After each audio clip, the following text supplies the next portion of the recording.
Friend, this is our second video on biomolecule. In this video, we will be focusing on covering our carbohydrate part. Our next topic is carbohydrate. That is, what is a carbohydrate? Carbohydrate क्या होता है? Again, उनका classification जैसे कि हम लोगों ने biomolecules के केस में पढ़ा था.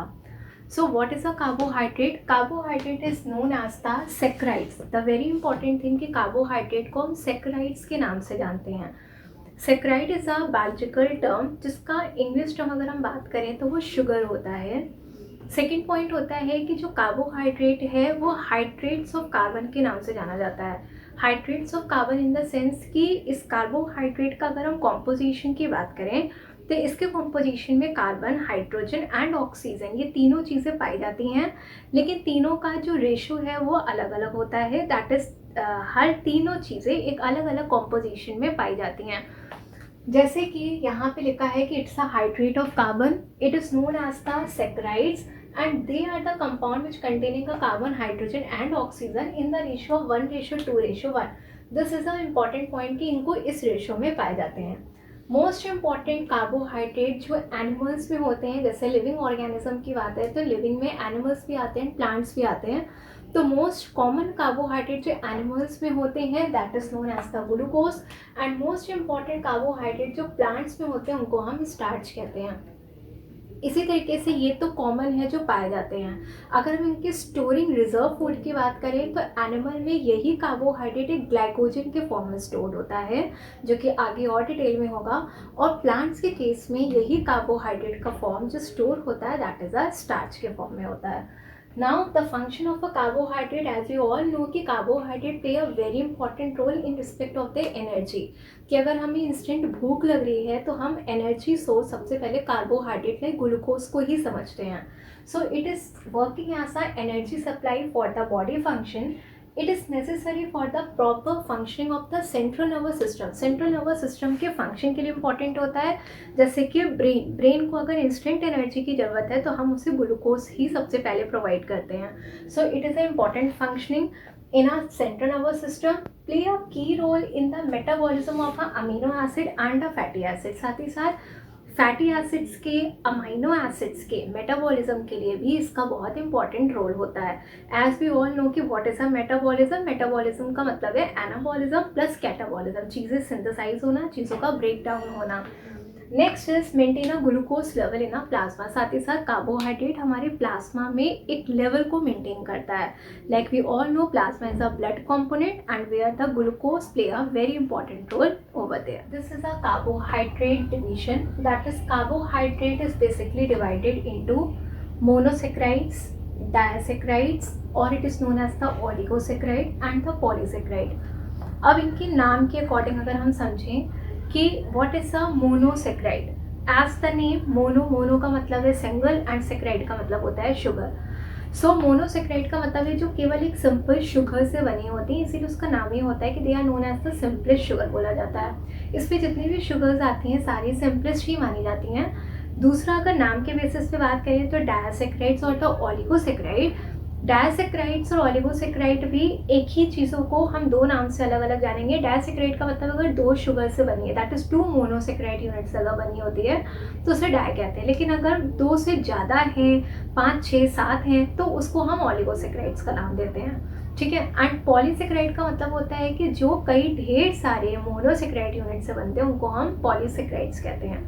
ना मोनोसेक्राइड्स के बारे में यहाँ पे क्या लिखा है कि that is they are the simplest sugar which cannot be hydrolyzed further into a smaller unit. जो और ज़्यादा simplest unit में नहीं टूट सकते क्योंकि वो ऑलरेडी बहुत ही सिंपल है, तो उनको और ज़्यादा simplest unit में नहीं तोड़ा जा सकता. And on the basis of the number of the carbon atom, it is basically divided, like monosaccharide are further divided on the basis of the number of the carbon atom present. जितने number of carbon atom present है उनके basis पे इनको divide करते हैं. For example, अगर कोई ऐसी शुगर है जिसके पास 3 कार्बन है तो उसको हम ट्रायोसिस बोलेंगे. नाम ट्राई का मतलब होता है प्रीफिक्स दैट इज 3. 4 कार्बन तो उसको हम टेट्रोसिस बोलेंगे, 5 है तो पेंटोसिस बोलेंगे, 6 है हेक्सोसिस एंड 7 है तो हेप्टोसिस. बेसिकली 7 कार्बन शुगर्स हमें पढ़ने हैं 7 कार्बन के. ठीक है. इन सब के अपने अपने एग्जाम्पल है जो यहाँ मेंशन नहीं किया कि दैट इज ट्रायोसिस का होता है आपका ग्लिसरल्डिहाइड. टेट्रोसिस के बारे में होता है एरिथ्रोज शुगर, उसका नाम होता है। पेंटोसिस के बारे में होता है राइबोज शुगर, जो न्यूक्लिक एसिड में पाया जाता है। आगे बढ़ेंगे। द 6 कार्बन जो शुगर होती है that is known as a hexose, और ये हेक्सोज शुगर काफ़ी इंपॉर्टेंट होती है, जैसा कि यहाँ पे 3 मेंशन किया है, glucose, galactose and the fructose. ठीक है, नाउ यहाँ पे इसको जो डिवाइड किया है this is all about the कि जो ग्लूकोज है, या फिर हम कह सकते हैं कि ये मोनोसेक्राइड, बेसिकली ग्लूकोज के बारे में बात किया है कि ग्लूकोज डिवाइडेड होता है 2 में on the basis of the presence of the functional group के प्रेजेंस की वजह से। अगर किसी में फंक्शनल ग्रुप एल्डिहाइड प्रेजेंट है तो उसको हम कहते हैं एल्डोसिस, और अगर किसी में कीटोन प्रेजेंट है तो उसको हम कहते हैं कीटोसिस। तो इसके बेसिस पे जो एल्डोसिस होते हैं that is the glucose, galactose and the mannose, और जो कीटोस होता है that is having a ketone group as a functional group, तो उसको हम कहते हैं फ्रक्टोज, दैट इज वो फ्रक्टोज शुगर है। और जिसके पास एल्डिहाइड प्रेजेंट है उसको हम कहते हैं एल्डोसिस शुगर कहते हैं। नाउ इसके बारे में कुछ और पॉइंट्स यहाँ पे दिए कि दैट इज जितने भी मोनोसेक्राइड्स होते they are readily soluble in water and all are the reducing sugar. This is very important, ये क्वेश्चन नीट में भी पूछे जाते हैं कि रिड्यूसिंग शुगर का मतलब क्या होता है। रिड्यूसिंग शुगर का मतलब है जिसके पास उनके एलोमेरिक कार्बन पे फ्री हाइड्रोक्सिल ग्रुप प्रेजेंट है, and free hydroxyl group present है तो वो बाकियों को भी अदर कंपाउंड को रिड्यूस कर सकते हैं। So they having a capacity to reducing, that is they are the reducing sugar. Now note is the some key point, जो उसका इम्पॉर्टेंट पॉइंट है कि ग्लूकोज और ग्लूकोज को अगर हम बात करें कि एनिमल में किस फॉर्म में स्टोर होता है, तो हम लोगों में जो रिजर्व फूड मटेरियल है ग्लूकोज को, वो हम स्टोर करते हैं in the form of a glycogen के फॉर्म में। That is glycogen is acting as a reserve food material in our muscles and in our liver में वो स्टोर होता है। जो भी एक्स्ट्रा ग्लूकोज है वो सारा का सारा ग्लाइकोजन के फॉर्म में कन्वर्ट हो जाता है और हमारे लिवर और मसल्स में स्टोर होता है। तो ग्लाइकोजन के फॉर्म में स्टोर होता है, और वो ग्लाइकोजन हमारे अंदर एक रिजर्व फूड मटेरियल के फॉर्म में स्टोर होता है, जो हमने पहले भी बताया कि यही प्लांट में स्टार्च के फॉर्म में होता है और एनिमल्स के केस में वो ग्लाइकोजन के फॉर्म में स्टोर होता है। Now move to the another topic that is the disaccharide. It is also known as the oligosaccharide. जैसा अभी बताया, डायसैकेराइड्स का मतलब है जो 2 मोनोसेक्राइड यूनिट से मिल के बनता है। अगर हम उसको रिवर्स बोलें तो मोनोसेक्राइड तो मिल के डायसैकेराइड्स बनाते हैं, या फिर हम डायसैकेराइड्स को अगर ब्रेक डाउन करेंगे तो जिससे मिल के बना उसी में टूटेगा, तो डायसैकेराइड टूट के वो हमें 2 मोनोसेक्राइड यूनिट दे देता है। एंड ओलिगोसैकेराइड जो वो मोर देन 2 यूनिट से मिलकर बना होता है मोनोसेक्राइड के, then it is known as the oligosaccharide. Now यही बात यहाँ पे लिखी है, that is the disaccharides are the combination of 2 molecule of a monosaccharide which is a crystalline, it is a sweet in taste, readily soluble in a water, and some are reducing and some are non reducing। इसमें कुछ reducing और कुछ non reducing है। For example यहाँ पे example mention नहीं है कि एग्जाम्पल क्या क्या है, इसमें बता सकते हैं sucrose, maltose, that is sucrose हो गया, माल्टोज हो गया and lactose. The third example is okay, जैसे कि एग्जाम्पल दिया सुक्रोज, माल्टोज और लैक्टोज का। सुक्रोज, माल्टोज, लैक्टोज ये तीनों के तीनों डायसैकेराइड्स होते हैं, क्योंकि ये 2 मोनोसेक्राइड्स की यूनिट से मिलके बने हुए होते हैं। जैसे 2 मोनोसेक्राइड्स की यूनिट क्या है, सुक्रोज की बात करें तो ये मिलके बना होता है ग्लूकोज और फ्रक्टोज से। माल्टोज की बात करें तो बना होता है 2 मॉलिक्यूल ऑफ ग्लूकोज से, और लैक्टोज की बात करें तो ये बना होता है ग्लूकोज और गैलेक्टोज से। तो हो गई कि 2 मोनोसेक्राइड से मिलकर बने हैं और उसने डायसैकेराइड्स को फॉर्म कर दिया। So this is all about the disaccharide. Now come to the polysaccharide as the name, कि पॉलीसेक्राइड कई ढेर सारे शुगर से मिलकर बनी, दैट इज कई ढेर सारे मोनोसेक्राइड यूनिट को जोड़ के बनी हुई है। And the very important thing कि अगर कोई भी 2 मोनोसेक्राइड्स की यूनिट आपस में जुड़ती कैसे है, तो अगर हम कार्बोहाइड्रेट पढ़ रहे हैं तो उसमें लिंकेज हमेशा जो 2 मोनोसेक्राइड को जोड़ेगा that is the glycosidic linkage. ये पहले ही बता दिया कि ये कन्फ्यूजन ना हो, दैट इज ग्लाइकोसिडिक लिंकेज है तो 2 मोनोसेक्राइड को जोड़ के मिलके बनता है वो। इसी तरीके से चाहे 10 हो चाहे 20 हो, हर एक मोनोसेक्राइड एक दूसरे से ग्लाइकोसिडिक लिंकेज के थ्रू जुड़ के ही बनता है। बस डिपेंड करता है कि कौन से नंबर ऑफ कार्बन एटम्स को जोड़ के बनता है, तो उसी के बेसिस में यहाँ पे डिफरेंस होता है। तो पॉलीसेक्राइड्स के बारे में ग्लाइकोसिडिक लिंकेज हो गया। अब जो लिखा है एज पर द डेफिनेशन कि कॉम्प्लेक्स होता है carbohydrate and it is form by the number of monosaccharide unit it is a tasteless and insoluble in water, क्योंकि ये बड़ा मॉलिक्यूल है तो वाटर में नहीं सॉल्युबल होता, and it is a non reducing. So this is important कि ये नॉन रिड्यूसिंग शुगर है। जैसे कि रिड्यूसिंग के बारे में बोला कि वहाँ पे एनोमेरिक कार्बन के पास हाइड्रोक्सिल ग्रुप है जो कि फ्री हाइड्रोक्सिल ग्रुप प्रेजेंट होता है, यहाँ पे नहीं प्रेजेंट होता। स्ट्रक्चरली ये 2 टाइप्स का होता है, एक होमोपॉलीसेक्राइड और एक हेट्रोपॉलीसेक्राइड, और फंक्शनली 2 टाइप का होता है, दैट इज एक होता है स्ट्रक्चरल और दूसरा होता है स्टोरेज, मतलब फंक्शन के बेसिस पे इनको डिवाइड किया। होमोपॉलीसेक्राइड का मतलब होता है जो सिंगल टाइप के मोनोसेक्राइड यूनिट से बनते हैं, और हेट्रोपॉलीसेक्राइड का मतलब होता है जो मोनोसेक्राइड अलग अलग मोनोसेक्राइड के यूनिट से मिलकर बने होते हैं। होमोपॉलीसेक्राइड्स में एग्जाम्पल स्टार्च का लिया कि स्टार्च अमाइलोस और अमाइलोपैक्टिन नाम के कंपोनेंट्स बना है, जिसमें अमाइलोस खुद एक कई मोनोसेक्राइड सिमिलर यूनिट से बनेगा और अमाइलोपैक्टिन भी सिमिलर यूनिट से बनेगा। ग्लाइकोजन की बात करें तो ग्लाइकोजन जो होता है as a reserve food material बताया था इसको कि रिजर्व फूड मटेरियल होता है जो कि ग्लूकोज के मोनोमर, मतलब सिंपलेस्ट ग्लूकोज को जोड़ के ही बनेगा, और वो ग्लूकोज आपस में कैसे जुड़ेंगे, that is the alpha glycosidic bond के जरिए, जो हमने पहले भी बताया कि वहाँ पे सारे के सारे बॉन्ड्स के जरिए जुड़ते हैं, that is the glycosidic bond. Depend करता है कि वो किस कार्बन से जुड़े हैं, तो यहाँ पे अल्फा कार्बन इन्वॉल्वमेंट हो रहा है, इसलिए इसको अल्फा ग्लाइकोसिडिक बॉन्ड के नाम से जानेंगे। ठीक है, तीसरा आता है सेल्यूलोज। तो सेल्यूलोज जो होता है वो प्लांट में जो उसकी सेल वॉल बनाता है, जो उसका स्ट्रक्चर मेडअप ऑफ कर रहा है, इसको हम कहेंगे कि ये सेल्यूलोज है, और सेल्यूलोज बना होता है अनब्रांच्ड ग्लूकोज के मोनोमर यूनिट से, जो कि अनब्रांच्ड होंगी, और उनका जो बॉन्डिंग होगा that is the beta glycosidic bond से ये जुड़ी होंगी। नाउ हेट्रोपॉलीसेक्राइड्स के बारे में बात करें तो ये 2 या 2 से ज़्यादा मोनोसेक्राइड यूनिट से मिलकर बने होते हैं। Heteropolysaccharide is consist of a different type of monosaccharide की यूनिट से मिलकर बना हुआ है, जिसको कॉमनली हेट्रोपॉलीसेक्राइड का नाम होता है ग्लूकोसा अमीनोग्लाइकन्स के नाम से जाना जाता है। इसमें एग्जाम्पल है काइटिन, पेक्टिन, हेमीसेल्यूलोज, मतलब सारे के सारे स्ट्रक्चरली ही मेड ऑफ, मतलब बनाने में हेल्प करते हैं। काइटिन होती है जो ऑर्थोपोड्स के स्केलेटन को बनाते हैं, पेक्टिन है जो हमारे प्लांट्स में होते हैं, हेमीसेल्यूलोज है, ये सारे के सारे स्ट्रक्चरली इंपॉर्टेंट होते हैं।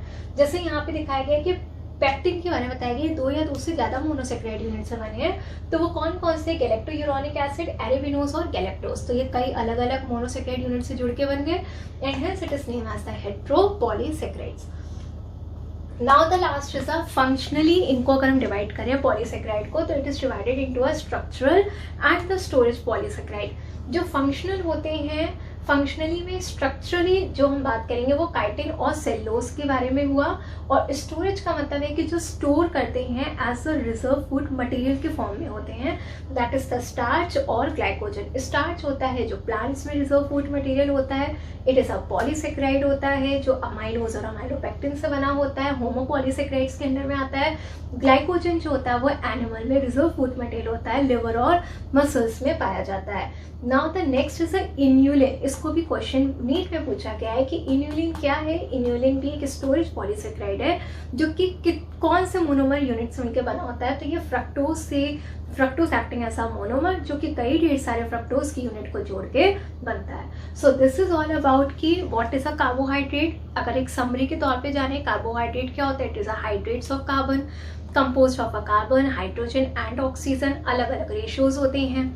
इनको शुगर बोलते हैं, इसलिए यहाँ पे सेक्राइड टर्म को बायोलॉजिकली यूज किया गया है। कार्बोहाइड्रेट को हम कैटेगराइज करते हैं मोनोसेक्राइड, डायसेक्राइड एंड पॉलीसेक्राइड में। मोनो का मतलब होता है which is made up of a single और simplest type of sugar, single sugar से बना होता है। Depending on the number of the carbon atom, having a 3 carbon atom is known as a triosis, having a 4 is known as a tetrosis.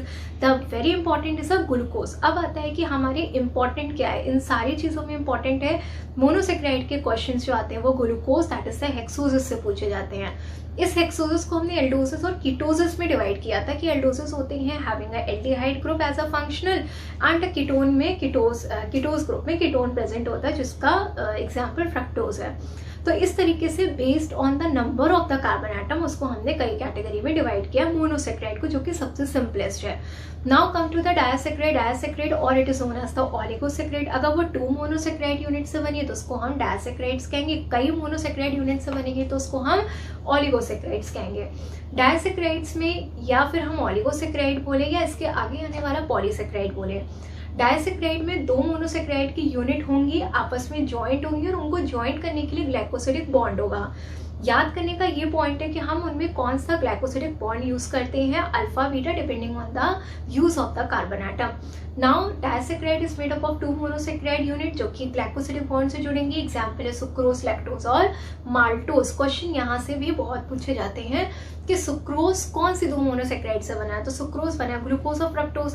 या फिर हम कहेंगे कि अगर हमारा सुक्रोज टूटेगा तो वो क्या बनाएगा, तो ग्लूकोज और फ्रक्टोज। अगर जुड़ के वो बना रहा है तो अगर रिवर्स देखेंगे तो टूटने के बाद भी वही सेम मोनोसैकेराइड यूनिट को वो हाइड्रोलाइज करेगा या ब्रेक डाउन करेगा। Now third is our final is a polysaccharide.